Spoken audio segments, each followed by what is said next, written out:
السلام ورحمة الله وبركاته. الحمد لله الذي جمعنا وإياكم في هذا الدار المبارك في هذه الليلة المباركة، ذكرى معراج النبي محمد صلى الله عليه وآله وصحبه وسلم، معدن البركة في هذا الشهر الحرام الذي علمنا النبي محمد صلى الله عليه وآله وسلم حرمته وحرمة الأشهر الحرم، وأمرنا فيها فقال عز من قائل كريم: فلا تظلموا فيهن أنفسكم.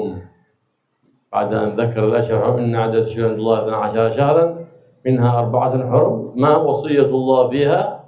قال: فلا تظلموا فيهن أنفسكم.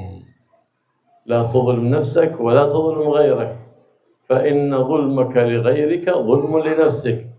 هكذا أوصانا رسول الله صلى الله عليه وآله وصحبه وسلم. الله يوفقنا وإياكم لاتباع هذا النبي العظيم، ويجعلنا وإياكم من الناشرين لشريعته ومن المهتدين بهديه والمحيين لسنته في عافية يا رب العالمين، بجاهه صلى الله عليه وآله وسلم. Bismillahirrahmanirrahim. Al-Habib Abdullah bin Abdurrahman Al-Muhdar, beliau mulai tausiahnya dengan mengucapkan segala puji bagi Allah yang telah mengumpulkan kita di rumah yang penuh barokah ini, di malam yang penuh barokah ini, yang di sini kita berkumpul untuk memperingati daripada perjalanan Isra dan Mi'rajnya baginda Nabi Muhammad SAW. Yang tentunya kita di sini mengharapkan keberkahan, dan juga Nabi kita mengajarkan bagaimana memuliakan bulan Al-Haram, yaitu bulan Rajab. Dan Allah telah menyebutkan di dalam firman-Nya setelah menjelaskan jumlah daripada bulan dalam 1 tahun, maka pesan Allah dalam menghormati bulan yang haram ini adalah fala tadlimu fihinna anfusakum. Maka janganlah kalian menzalimi pada bulan-bulan haram tersebut akan diri kalian. Maka pesan dalam memuliakan bulan haram ini adalah kita tidak menzalimi diri kita sendiri, terlebih lagi jangan sampai kita menzalimi orang lain. Mudah-mudahan kita diberikan taufik oleh Allah Subhanahu wa taala untuk bisa menyebarkan agama ini dan termasuk daripada orang yang mendapatkan hidayah dari Allah dan menghidupkan daripada sunnah bagi Muhammad dalam keadaan sehat walafiat. خص الله سبحانه وتعالى شهر رجب الأصب لتصفي الرحمات والبركات لاستضافة حبيب محمد صلى الله عليه وآله وسلم في أعلى المقامات، لأنه شهر التوبة وشهر الاستغفار، ويسمى رجب شهر الله، أي شهر الرجوع إلى الله بالتوبة والأوبة والندم. الله يتوب علينا وعليكم توبة نصوحة يا رب العالمين. وشعبان شهر الصلاة على النبي محمد، شهري أي شهر الصلاة على الحبيب محمد صلى الله عليه وآله وسلم، لأنه أنزل فيه قوله سبحانه وتعالى: إن الله وملائكته يصلون على النبي يا أيها الذين آمنوا صلوا عليه وسلموا تسليما. فينبغي لنا أن نكثر من الصلاة على النبي محمد صلى الله عليه وسلم زيادة على بقية الشهور في شهر شعبان، كما أن نكثر من الاستغفار زيادة على بقية الشهور في شهر رجب، لأنه شهر الاستغفار. وشعبان شهر النبي المختار محمد صلى الله عليه وسلم، شهر الصلاة عليه صلى الله عليه وسلم. ورمضان شهر أمتي، شهر نزول القرآن، شهر فيه ليلة الغفران، تكرم الله بها الرحمن على أمة حبيب محمد صلى الله عليه وسلم، أعطاهم في ليلة هي خير من 1000 شهر، فكأنك إن أدركتها عبدت الله أفضل من 1000 شهر، فإنك أدركتها في 12 سنة فكأنك عبدت الله 1000 عام في ليلة القدر. لكن التهيؤ ليلة القدر من متى؟ يكون من رجب، تتهيأ له. فلهذا قيل رجب شهر الغرس، وشعبان شهر السقي ورمضان شهر الحصاد. فمن أحسن الغرس والسقي في رجب وشعبان أدرك الحصاد في شهر رمضان بإدراك ليلة الغفران ليلة القدر. الله يوفقنا وإياكم بما يرضيه عنا ويوفقنا لإدراك تلك الليلة التي هي خير من 1000 شهر.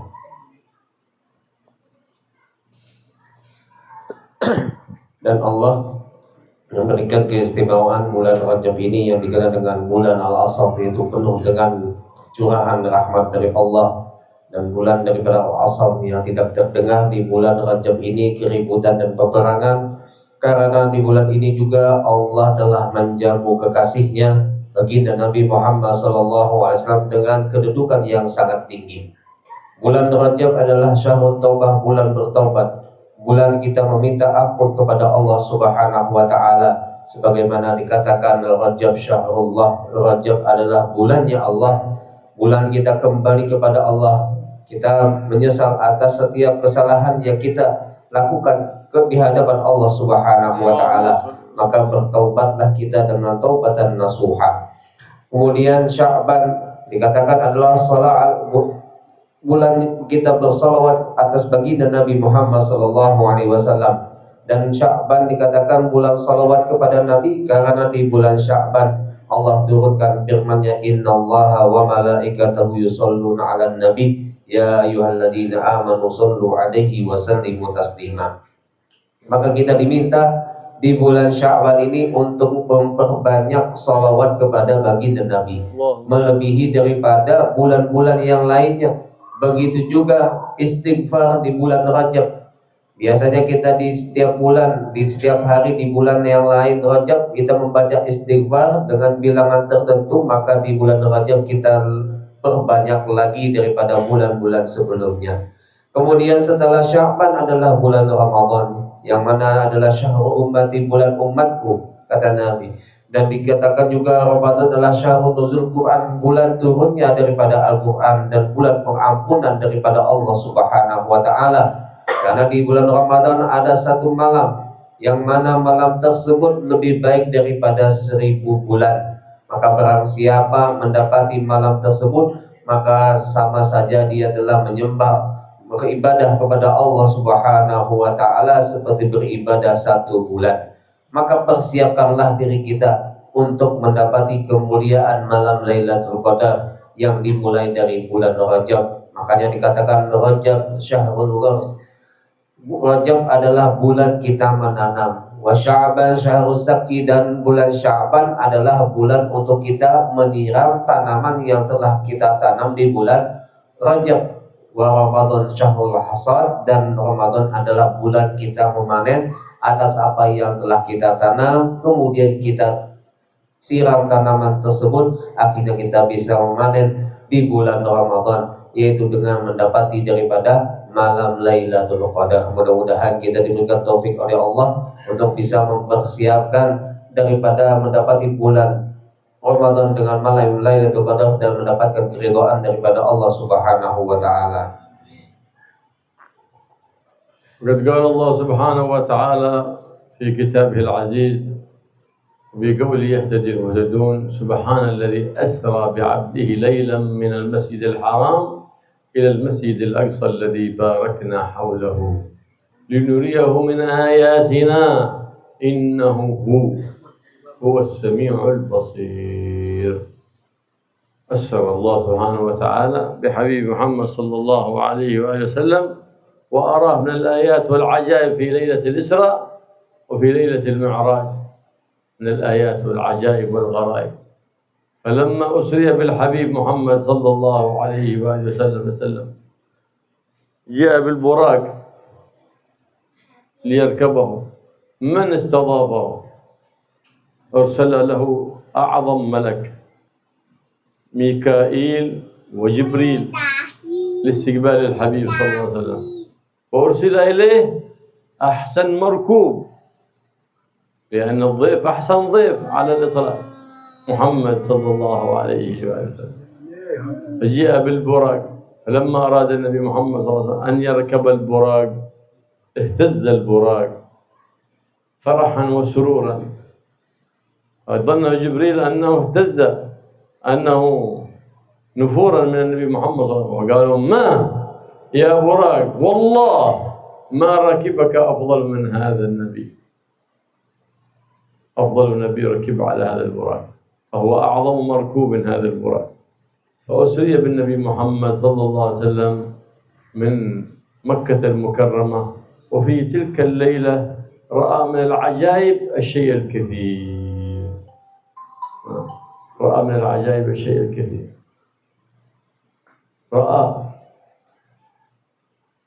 أناس تقطع شفاههم بمقاريض من حديد من نار. من هؤلاء يا جبريل؟ قال هؤلاء خطباء الفتنة الذين يقولون ولا يفعلون، يأمرون بالخير ولا يأتون الخير، وينهون عن الشر ويقعون في الشر.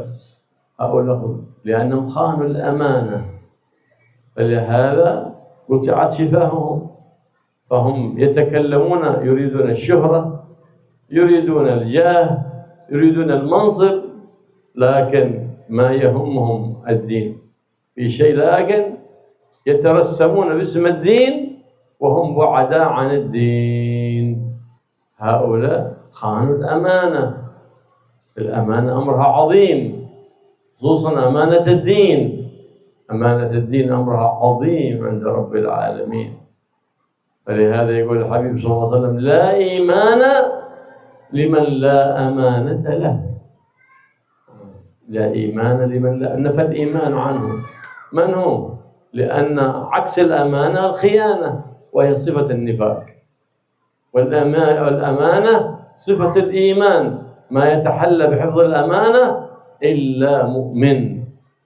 وكن دائما على قدم النبي محمد صلى الله عليه وسلم الذي لقبه قومه قبل بعثته بالصادق الأمين.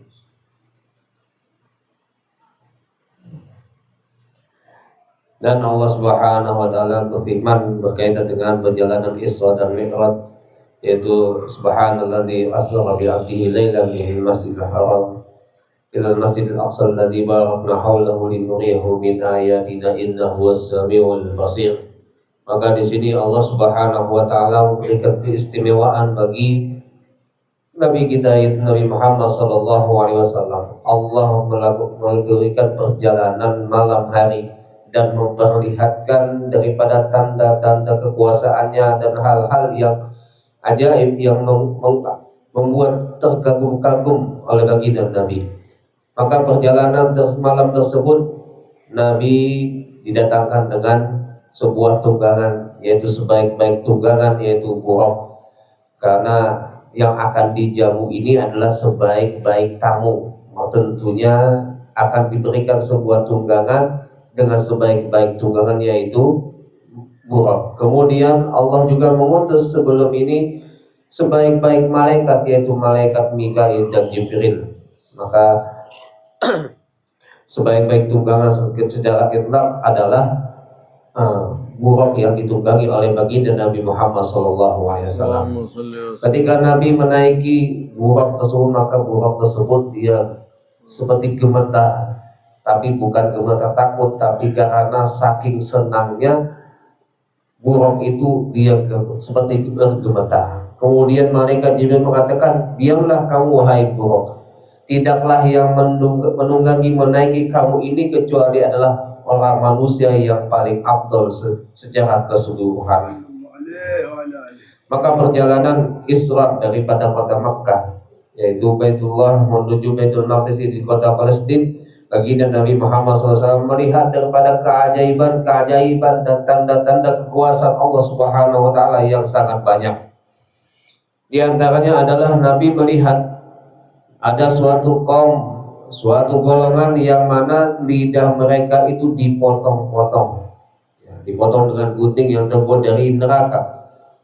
Maka Nabi bertanya, siapakah mereka? Mereka adalah khutbaul fitnah, mereka yang suka menyampaikan fitnah di muka bumi ini. Mereka menyampaikan tapi tidak melakukan. Mereka memerintahkan tapi tidak menjalankan apa yang telah dia perintahkan.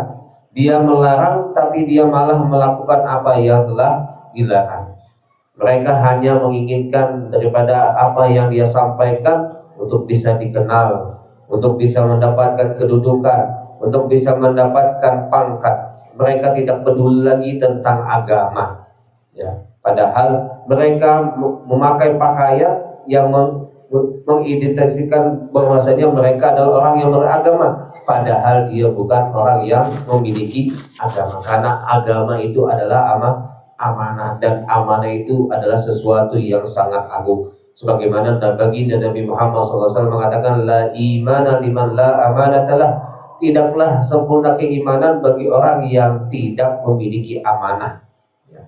Maka orang yang bisa menjalankan agama ini adalah orang yang memiliki amanah. Maka kita diminta untuk selalu mengikuti apa yang telah dibawa, yang disampaikan oleh baginda Nabi Muhammad SAW. نعم. النبي محمد صلى الله عليه وسلم كان يسمى بالصادق الأمين قبل بعثته، يأتمنه الناس على أموالهم وعلى أولادهم. فلما أراد أن يهاجر صلى الله عليه وسلم ترك سيدنا علي ليؤدي الأمانات إلى أهلها صلى الله، وهو في شدة الأذى حافظ الأمانة، حتى وإن كان من ائتمنك عدوك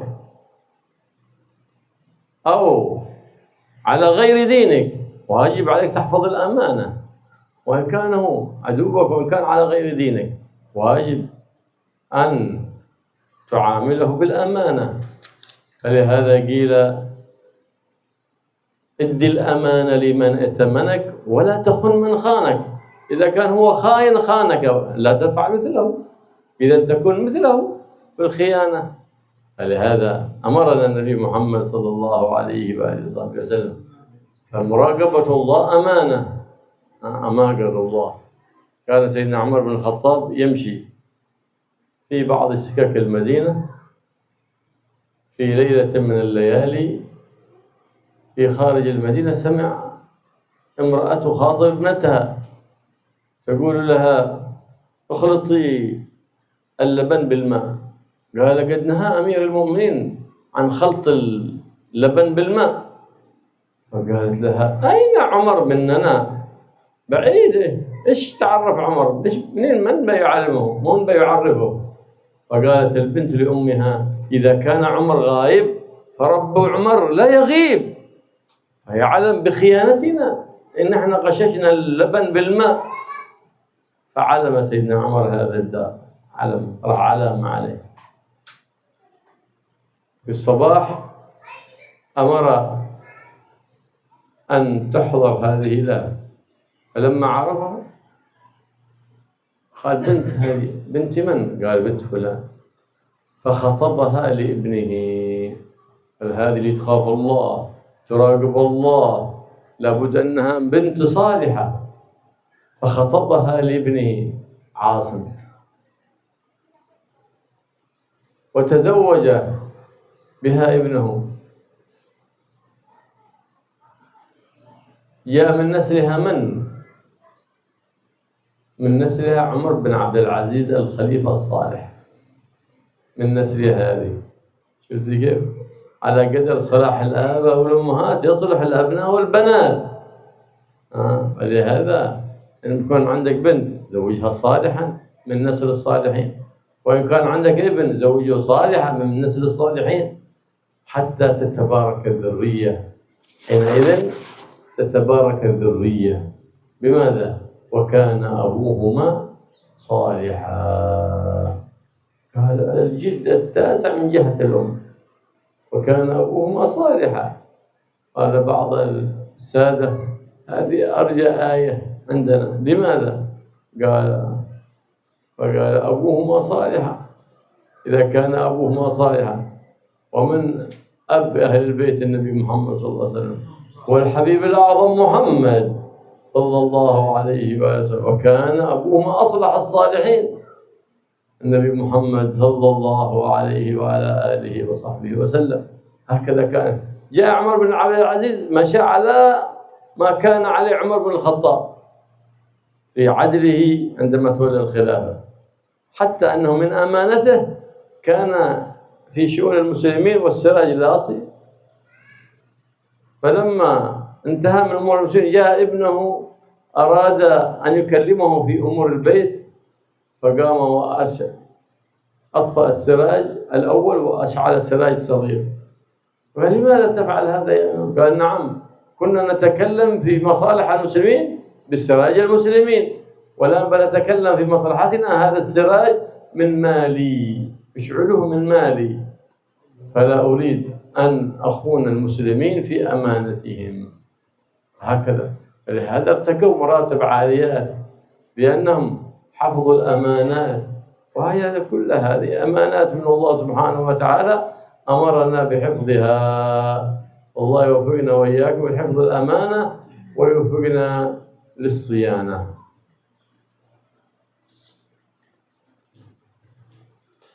Nah, kenapa orang Quraisy terdahulu mau mengikuti apa yang disampaikan oleh Nabi? Karena Nabi sebelumnya sudah memiliki gelar, yaitu As-Shadiqul Amin, orang yang jujur dan orang yang bisa dipercaya karena punya amanah yang baik. Nabi dalam menjalankan amanah daripada harta orang Quraisy, dagangan mereka, tidaklah Nabi melakukan khianat. Sebagaimana juga Nabi ketika ingin melakukan perjalanan, yaitu hijrah, meninggalkan Sayyidina Ali dan tetap menitipkan kepada Sayyidina Ali untuk menjalankan amanah beliau. Padahal amanah ini adalah kepada orang kafir dan musuh beliau. Nah, ini kita diminta untuk selalu menjaga amanah, walaupun ternyata amanah ini akan diberikan kepada bukan orang muslim, bahkan itu ternyata adalah orang yang memusuhi kita atau orang yang selalu mengganggu kita. Maka jagalah tetap yang namanya amanah. Jadi kalau ada orang yang ternyata khianat kepada kita, maka janganlah kita seperti orang tersebut ikut khianat juga, tapi tetaplah kita menjalankan amanah walaupun orang tersebut telah berkhianat kepada kita. Karena di antara amanah itu adalah muraqabah, kita selalu mendapatkan pengawasan daripada Allah Subhanahu wa taala. Dikisahkan di zaman Khalifah Sayyidina Umar bin Khattab, suatu ketika beliau berjalan di jalan-jalan di kota Madinah, maka beliau mendengar seorang perempuan yang sedang berbicara dengan anak perempuannya.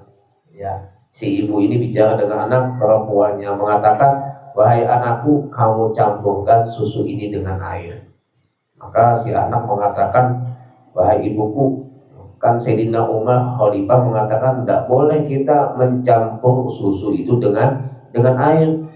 Kata ibunya, "Bagaimana bisa, kan Umar tidak ada? Umar kan tidak lihat kita." Maksudnya Umar ini adalah khalifah. Maka anaknya mengatakan, "Wahai ibuku, walaupun Khalifah Umar tidak ada, tapi Tuhannya Umar yaitu Allah itu ada bersama kita."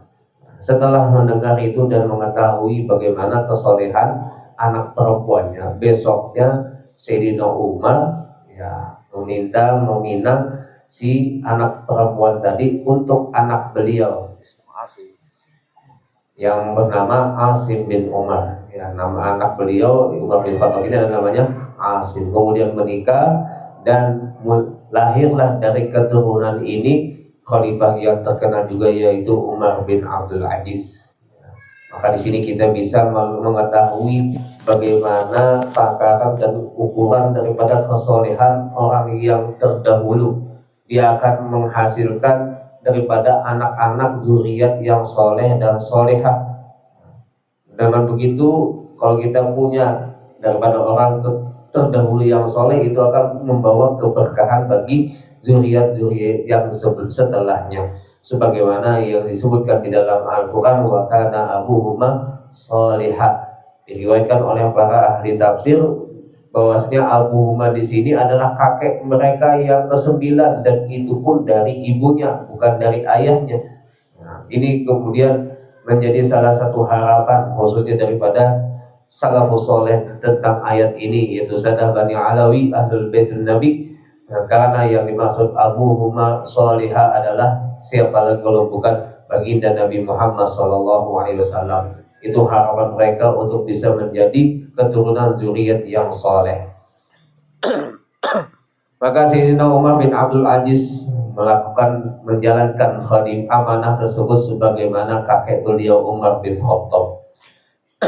Dan juga diceritakan di antara sifat amanahnya Umar bin Abdul Aziz adalah kalau orang muslimin datang kepada beliau mengadu atau tentang muskilah yang terjadi, ya kalau terjadi di waktu malam, datang beliau menyalakan lampu yang memang lampu tersebut daripada hartanya kaum muslimin. Ketika selesai sudah urusannya, langsung beliau matikan. Walaupun misalkan ada anaknya datang ingin bercerita atau mengadu sesuatu, beliau tidak menyalakan lampu yang memang dari hartanya kaum muslimin, tapi beliau menyalakan lampu yang memang dari harta beliau sendiri. Nah, maka begitulah bagaimana kita bisa menjaga amanah seperti yang telah menjadi panutan bagi kita khalifah kita sebelumnya. Wa kullu ni'matin an'ama Allah biha 'alaika amanah, as-sam' amanah, al-basar amanah. كل هذه النعم إن صرفتها فيما خلقت له بطاعة الله فقد حفظت الأمانة، وإن وضعتها في معصية الله فقد خنت الأمانة. فما تملك شيء من هذا، لا يجوز لك أن تتبرع بعين ولا تتبرع بشيء من بدنك أبدا. ليش؟ لأنك ما تملك. هذه أمانة وضعها الله عندك، لا يجوز لك التصرف فيها أبدا. يقول الأطباء الآن يقولون لا الآن هذه بتتلف، أحسن بنعطيها واحد ثاني. يقول ما ملكه، لا يجوز له أن يبيعها ولا أن يتبرع بها، لأنها أمانة من الله ائتمنك عليها.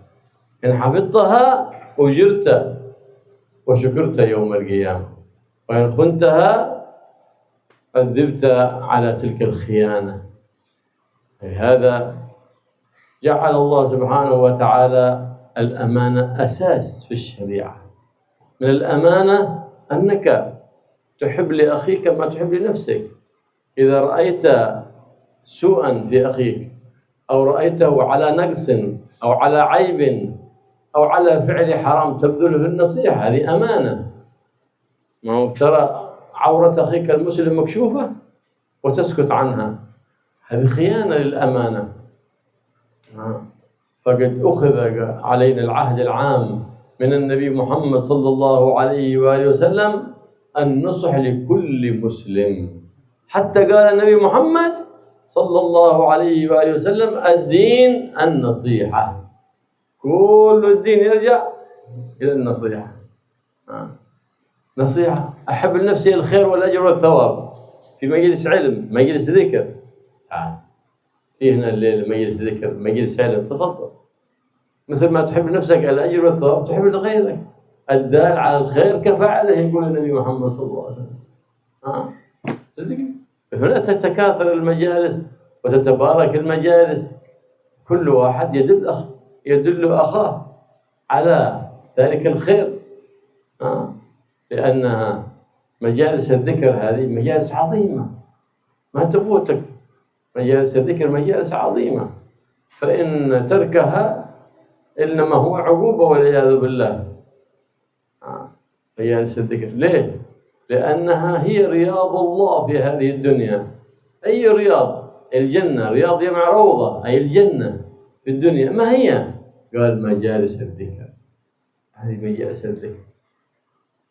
إذا ضاق قلبه علامة أنه في قلبه شيطان. إذا ضاق من تلاوة القرآن أو ذكر الرحمن أو مجالسة الذين يذكرون الرحمن، علامة أنه شيطان في قلبه قد باض وعشعش في قلبه. لهذا يقول الله سبحانه وتعالى ومن يعش عن ذكر الرحمن نقيض له شيطانا فهو له قرين. يجيك واحد من شياطين الإنس صاحبك، من شياطين الإنس، نقيض قرينا من شياطين الإنس أو من شياطين الجن، يلازمك له مرافقك. عاد شيطان الجن تتعوذ وتتحصن ينفر ويخاف من سماع الأذان. أما شيطان الإنس هذا يتابعك ويجلس معك، ربما صلى بجانبك وهو شيطان من شياطين الإنس، ما تدري أنه. ليش؟ لأنه ما يعينك على الحق ولا يعينك على ترك الباطل. أما صاحب الحق الذي هو ثمرة الطاعة يوفقك الله صحبة أهل الحق.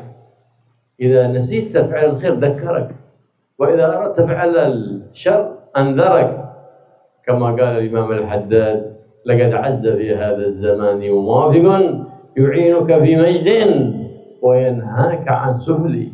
إن قلت خيرا قال لبيك مسرعا، وإن قلت شرا قال أقليك أو تقلي. في الشر أنا معك، إما أن تتركني أو أتركك. أما في الخير مرحبا، على السمع والطاعة. هذا صحبة طيبة، هذه نعمة من الله. من أنت لك من ثمرة الطاعة، يوفقك الله في صحبة أهل الطاعة وأهل الخير. وبالعكس صحبة السوء ثمرة المعاصي والعياذ بالله، عقوبة في الدنيا. ما هي عقوبة المعاصي في الدنيا؟ صحبة أهل السوء والعياذ بالله. وثمرة الطاعة في الدنيا صحبة أهل الخير والصلاح. الله يجعل صحبتنا صحبة الخير، ويجعلنا وإياكم من المتزاورين في الله والمتناصحين في الله والمتبادلين في الله ومتجاورين في الله بجاه حبيب الله ومصطفاه محمد بن عبد الله صلى الله عليه وآله وسلم.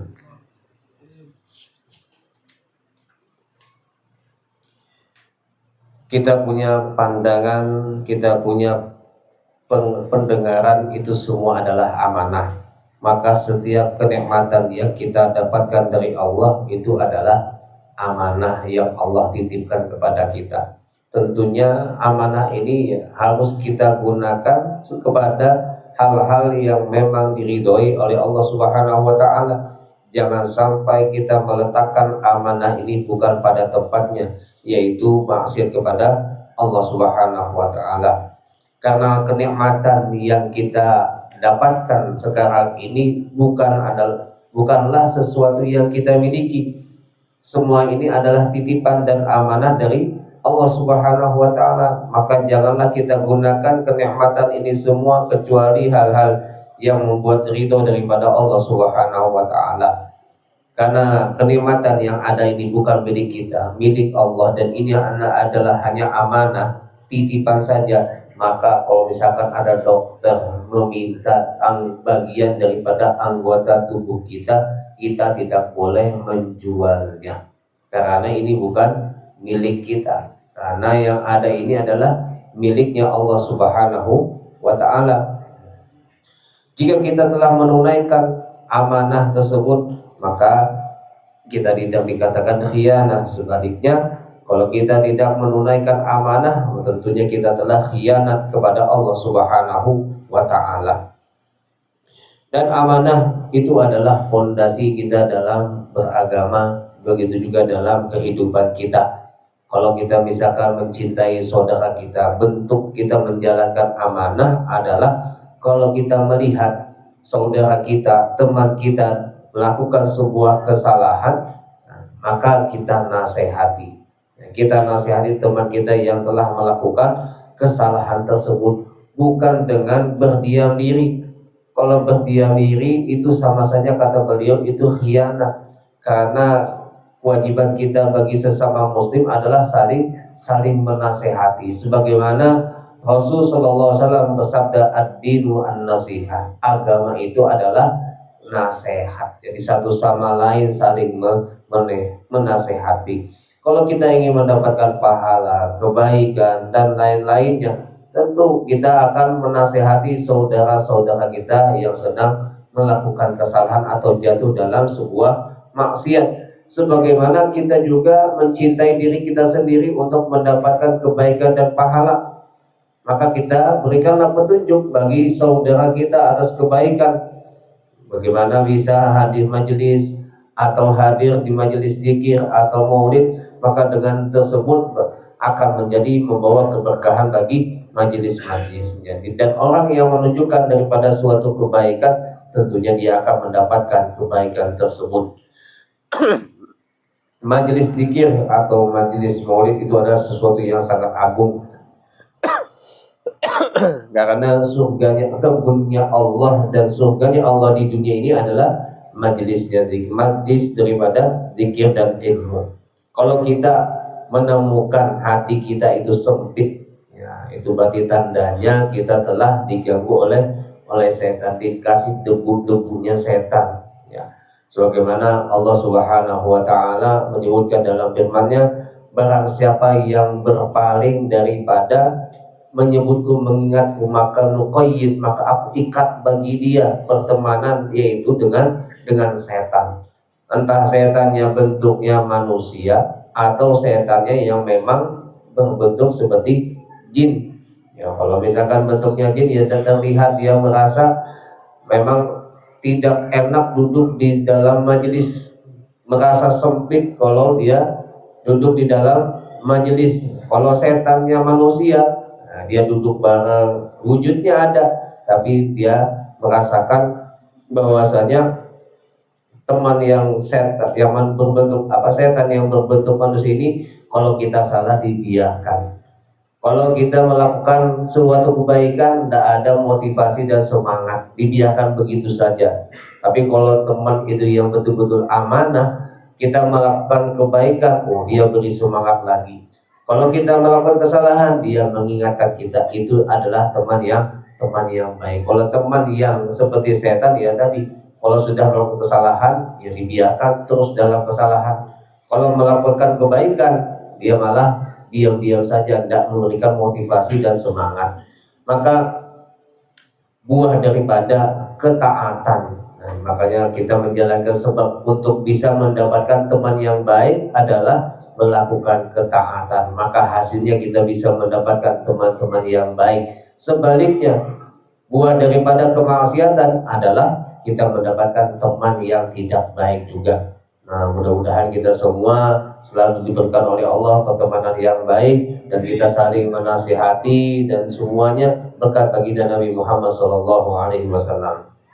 بإسراء النبي محمد صلى الله عليه وسلم إلى بيت المقدس في فلسطين إشارة إلى تسليم هذا البيت للمسلمين أمانة، إن ضيعتوا فقد أضعتم الأمانة، وقد أضاعوه المسلمين في هذا الزمان، حتى صاروا أهل فلسطين في خوف وفي حرمان بسبب خيانة كثير من المسلمين بهذه الأمانة.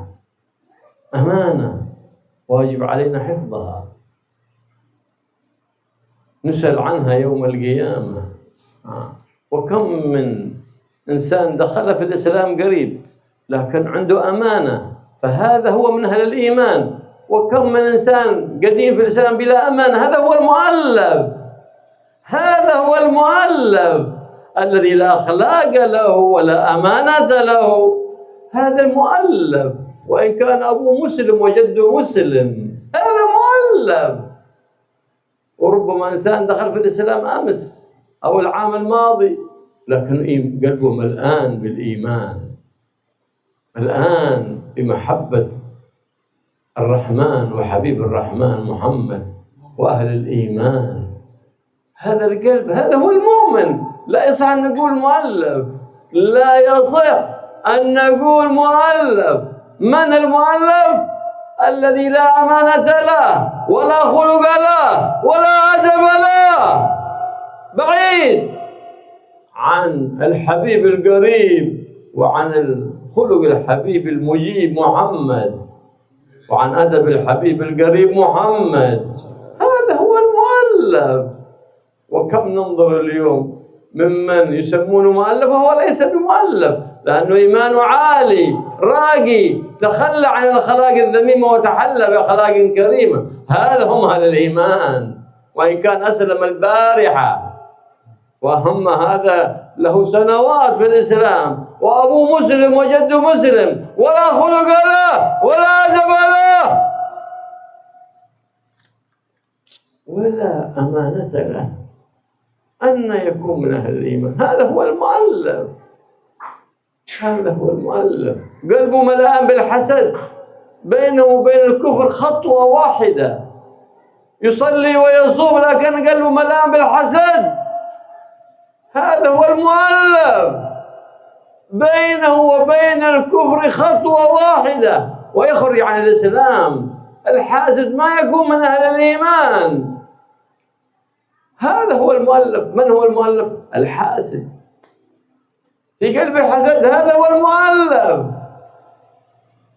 فمن أراد أن يقوي الله سبحانه وتعالى الإيمان في قلبه ويرزقه الصدق والإخلاص فليكثر من قراءة سورة الإخلاص وسورة القدر. ومن أراد أن يثبت الله الإيمان في قلبه فليكثر ما بين سنة الصبح وصلاة الصبح 40 مرة من يا حي يا قيوم لا إله إلا أنت، وبعد صلاة الوتر 40 مرة يا حي يا قيوم لا إله إلا أنت سبحانك إني كنت من الظالمين. يثبت الإيمان في قلبك، يرسخ الإيمان في قلبك بتكرير هذه الذكر، تكرير هذا الذكر، تكرير هذا. وهذه الصلاة على النبي محمد صلى الله عليه وسلم تثبت الإيمان في القلب وترسخه في القلب، فحافظ عليها لتموت على حسن الخاتمة مع ثبات الإيمان. وهي اللهم صل على سيدنا محمد النبي الأمي الحبيب المحبوب العالي القدر العظيم الجاه وعلى آله وصحبه وسلم. اللهم صل على سيدنا محمد النبي الأمي الحبيب المحبوب العالي القدر العظيم الجاه وعلى آله وصحبه وسلم. من وظب عليها 100 مرة ليلة الجمعة و10 مرات بقية الليالي ثبت الإيمان في قلبه ومات على حسن الخاتمة.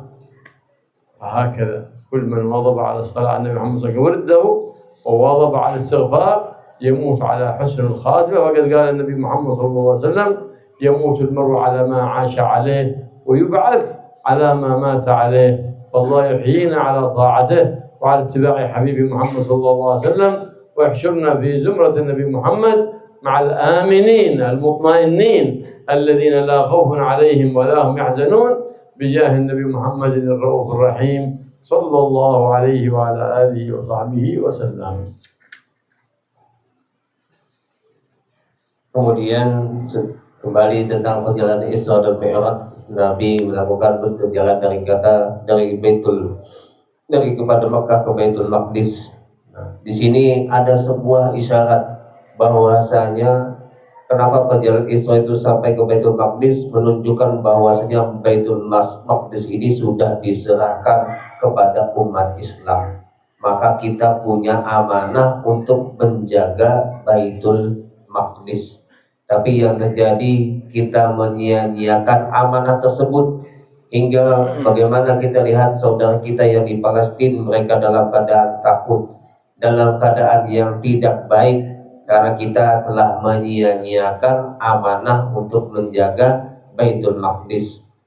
Tentunya ini keamanah yang wajib kita jaga. Nanti kita akan diminta pertanggungjawaban amanah ini kelak nanti di hari kiamat. Orang yang dikatakan mu'allaf, kata beliau, bukanlah orang yang baru masuk Islam. Misalkan malam tadi baru masuk Islam, hari ini apakah dikatakan mu'allaf? Belum tentu. Yang dinamanya mu'allaf itu adalah seorang yang muslim tapi tidak punya akhlak, tidak punya amanah, tidak punya adab, walaupun abah atau kakeknya muslim, itu namanya mu'allaf. Tapi sebaliknya ada yang malam tadi baru masuk Islam tapi imannya kuat, punya akhlak yang baik, punya adab yang baik, itu tidak dikatakan mu'allaf. Itu kata beliau. Maka tidak sah, tidak boleh kita mengatakan orang yang akhlaknya baik tadi, adabnya baik, punya sifat amanah itu dengan mu'allaf. Tapi sebenarnya mu'allaf itu adalah orang yang tidak punya akhlak, tidak punya adab, tidak punya amanah. Ini yang dikatakan mu'allaf, walaupun abahnya, kakeknya, atau terus nenek moyangnya memang ternyata semuanya muslim.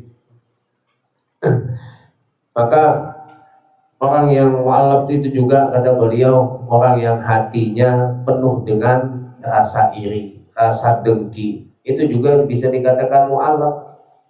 Karena tidaklah antara orang yang punya sifat iri dengan kekufuran itu kecuali hanya satu langkah saja.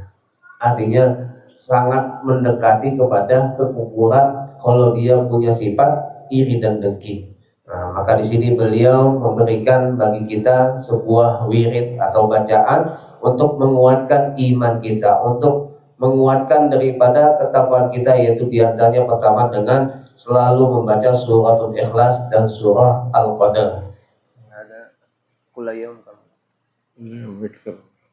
Diminta untuk memperbanyak yang surah Ikhlas dan surah Al-Qadr. Kemudian dibaca antara setelah terbit fajar sebelum sholat subuh dengan membaca ya hayyul qayyum la ilaha illa anta itu sebanyak 40 kali. Begitu juga membaca setelah sholat witir ya hayyul qayyum subhanaka inni kuntu minadh dhalimin la ilaha anta subhanaka inni kuntu minadh dhalimin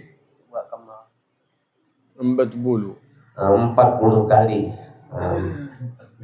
Maka itu akan menguatkan dan menetapkan keimanan kita di dalam hati. Begitu juga beliau memberikan bagi kita semua amalan supaya kuat iman, yaitu membaca salawat kepada baginda Nabi Muhammad SAW, dan dengan membaca ini akan insya Allah meninggal dalam keadaan husnul khatimah, yaitu membaca salawat Allahumma sholli ala sayyidina Muhammadin nabil ummil habibil mahbub al-alil qadr al-azimil jah wa ala alihi wa sahbihi wa sallim. Itu dibaca setiap harinya 10 kali ya, kecuali malam Jumat, khusus untuk malam Jumat dibaca 100 kali. Dan juga diantara amalan untuk menguatkan daripada keimanan kita, selalu kita beristighfar, meminta ampun kepada Allah Subhanahu wa taala. Itu juga diperbanyak. Ya, mudah-mudahan meninggal dalam keadaan husnul khatimah. Dan beliau terakhir meminta kepada Allah, mudah-mudahan kita semua meninggal dalam keadaan husnul khatimah dan kita dikumpulkan dengan para anbiya wassalihin dalam keadaan sehat afiat dan dalam keamanan. Itu semua berkat baginda Nabi Muhammad sallallahu alaihi wasallam. Ya Rabbal alamin, bihaqi sayyidina Muhammad sahib at-taj wal mi'raj wal buraq wal alam. ادفع عنا كل بلاء وكل أذى يا رحمن يا حي يا قيوم يا ذا الجلال والإكرام. أصلحنا وأصلح بنا واجعلنا بالصالحين مع الصالحين، وحببنا للصالحين وحبب إلينا الصالحين، وخلقنا بأخلاق الصالحين بجاه سيد الصالحين سيدنا مولانا محمد الرؤوف الرحيم. يا رحمن يا حي يا قيوم، حين حياة طيبة وحجبنا عما يؤذينا في ديننا ودنيانا وأخرانا، تولنا بولاك واحمنا بحماك بجاه حبيبك مصطفاك، ووفقنا يا رب العالمين لما يرضيك عنا، وجنبنا كل ما يصدك عنا برحمتك يا أرحم الراحمين يا أرحم الراحمين يا أرحم اغنى بنا وزينا بنا وكرمنا بالتقوى وجملنا بالعافية وحقنا باستقامة واحفظنا من وجبات الندامة يوم القيامة بمنهج السلامة مولانا محمد صلى الله عليه وسلم، وعمر بيوتنا بالعمل والكرم والتقوى والخير والبركة والنور والبراء والسرور يا محمد بدر يا غفور يا شكور يا حي يا قيوم يا ذا الجلال، تقبل دعانا ولا تخيب رجانا إنك على كل شيء قدير جدير. وصلى الله على سيدنا محمد النبي وآله وصحبه وسلم، والحمد لله رب العالمين. بسر الفاتحة إلى حضرة النبي محمد. بسم الله الرحمن الرحيم. الضالين الحمد لله صل وسلم على سيدنا محمد وعلى آل سيدنا محمد. ربنا تقبل وتب علينا وجد وتكرم يا جواد يا كريم يا حي يا قيوم يا الله يا قريب يا مجيب يا معطي بالعطاء لا تبصي يا أول الأولين ويا آخر الآخرين ويا ذا القوة المتين ويا راحم المساكين ويا أرحم الراحمين. ارحمنا والمحبين ومن حاضر شبكة قلوبنا أجمعين برحمتك من عندك تغنينا بها عن رحمة من سواك، واجعلنا من توليته ووالاك، ولا تجعلنا من خالف أمرك وعصاك، بحق حبيبك ومصطفاك سيدنا مولانا محمد صلى الله عليه وسلم. فضل سبحان ربك رب العزة عما يصفون وسلام على المرسلين والحمد لله رب العالمين. سبحانك اللهم وبحمدك أشهد أن لا إله إلا أنت نستغفرك ونتوب إليك.